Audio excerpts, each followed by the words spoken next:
పేదరికంలో పుట్టి ఎన్నో కష్టాలు పడి చదువుకుని ప్రభుత్వ ఉద్యోగం సంపాదించిన తర్వాత కూడా కొంతమంది ఎందుకు లంచాలకు బానిసలవుతున్నారు?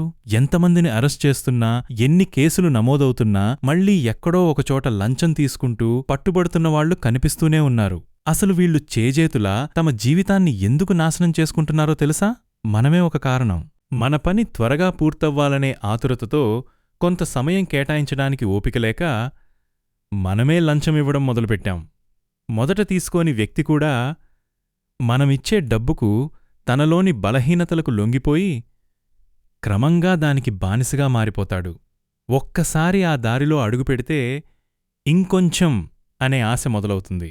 చివరికి ఎంత సంపాదించినా మనశ్శాంతి మాత్రం దొరకదు. చిన్నప్పుడు చదువుకున్న మాట ఒక్కసారి గుర్తుచేసుకోండి. పరుల సొమ్ము పాము వంటిది. నువ్వు కష్టపడి సంపాదించిన రూపాయి మాత్రమే నీకు నిజమైన సంతోషాన్నిస్తుంది.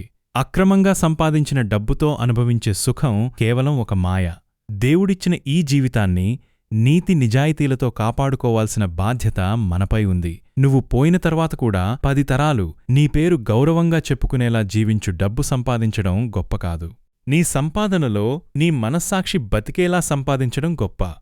ఈ సందేశం నచ్చితే ప్రతి ఒక్కరికీ షేర్ చేయండి. ఒక మంచి సందేశం ఎంతోమందిలో మార్పు తీసుకోవడానికి అవకాశం ఉంటుంది.